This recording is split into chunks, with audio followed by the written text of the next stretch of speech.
Welcome back to my channel. Today, we're delving into groundbreaking research that has the potential to turn current Alzheimer's disease treatment theories on their head. For years, the scientific community has focused on amyloid plaques as the main culprit behind Alzheimer's disease, leading to a series of monoclonal antibody treatments aimed at reducing these plaques. However, recent findings from researchers at the University of Cincinnati suggest that the solution may lie in a different aspect of amyloid beta protein behavior, increasing the levels of amyloid beta 42, a beta 42, rather than simply removing amyloid plaques.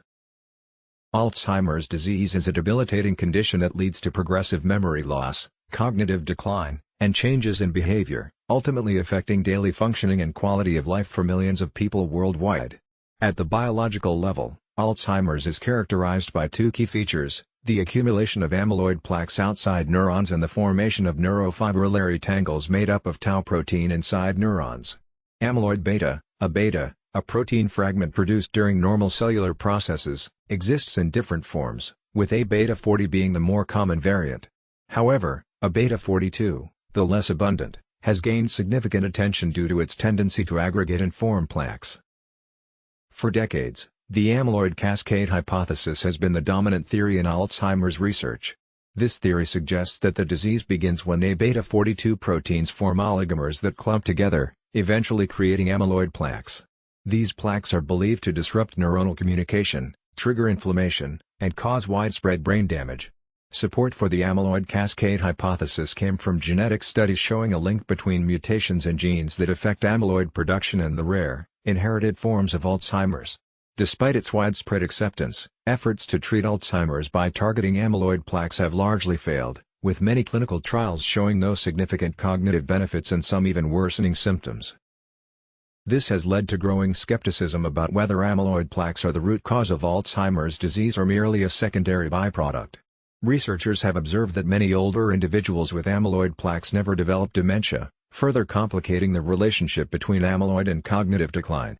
Neurology professor Alberto J. Espay and his team began questioning the traditional understanding, hypothesizing that the loss of soluble A beta 42, rather than the buildup of amyloid plaques, might be a key factor driving Alzheimer's pathology. In their research, Espay and his team examined the role of A beta 42 in maintaining neuronal health and synaptic function. A beta 42, they suggested, plays a crucial role in the brain's health, and its depletion might contribute to cognitive decline. This idea led the researchers to explore the effects of monoclonal antibody treatments such as aducanumab, lecanemab, and donanemab, which are designed to target amyloid plaques. Surprisingly, these treatments were found to increase the levels of A beta 42 in cerebrospinal fluid, which correlated with cognitive improvements. This discovery prompted the researchers to investigate whether increasing A beta 42 levels could explain the positive outcomes of these treatments, providing a new perspective on the underlying mechanisms of Alzheimer's disease.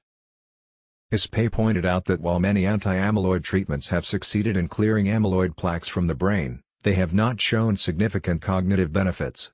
However, aducanumab, lecanemab, and donanemab seem to be different because they also raise A beta 42 levels, which could be the key to their success.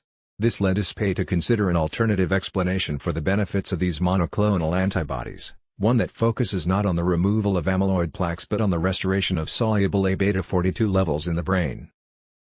In their study, Espay and his colleagues analyzed data from 24 randomized clinical trials of monoclonal antibody drugs designed to target amyloid plaques, involving nearly 26,000 patients with early to moderate Alzheimer's disease. They focused on changes in two key biomarkers, amyloid plaque levels and cerebrospinal fluid levels of A beta 42.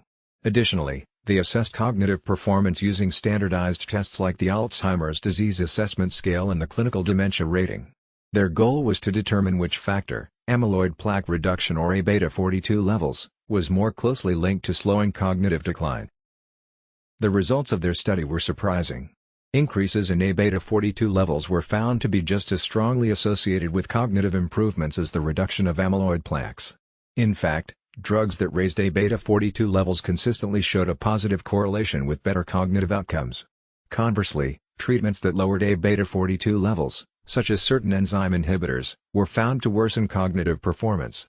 These findings suggest that amyloid plaques might not be the direct cause of Alzheimer's symptoms but could instead represent a protective response by the brain to stress or injury. Espay and his team propose that the real issue in Alzheimer's disease may not be the accumulation of amyloid plaques, but the depletion of soluble A-beta 42, which plays a critical role in neuron health and synaptic function. When A-beta 42 levels fall below a certain threshold, cognitive decline appears to accelerate. This new perspective challenges the long-held belief that amyloid plaques are the primary cause of Alzheimer's and shifts the focus to the importance of maintaining healthy levels of A-beta 42 in the brain. While the study presents compelling evidence, it also has its limitations. The researchers had to rely on aggregated data from clinical trials, which may not have captured the full complexity of individual patient responses. As Espay explained, the lack of access to individual-level data from the trials meant that their analysis had lower power to detect significant differences.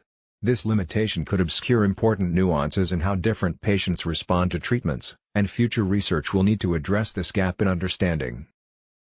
Moreover, while monoclonal antibody treatments have shown promise in increasing A-beta 42 levels, they come with risks, including brain inflammation and shrinkage. Espay and his team hope to test the potential benefits of directly increasing A-beta 42 levels without the toxic side effects associated with removing amyloid plaques. This approach could lead to more targeted therapies that help restore A-beta 42 levels in the brain without causing additional harm. The findings of this study represent a shift in how we understand Alzheimer's disease and its treatment. Espay emphasized that the scientific community has long focused on the gain of amyloid plaques in the brain, but this research suggests that the loss of soluble A-beta 42 might be the true driving force behind cognitive decline. If future research confirms this hypothesis, it could open up new avenues for Alzheimer's treatments that focus on restoring A-beta 42 levels rather than simply targeting amyloid plaques. The study by Alberto J. Espay and his colleagues offers a fresh perspective on Alzheimer's disease treatment. By showing that increasing A-beta 42 levels can slow cognitive decline, the research challenges the prevailing amyloid cascade hypothesis and introduces a new focus on maintaining brain health through protein homeostasis.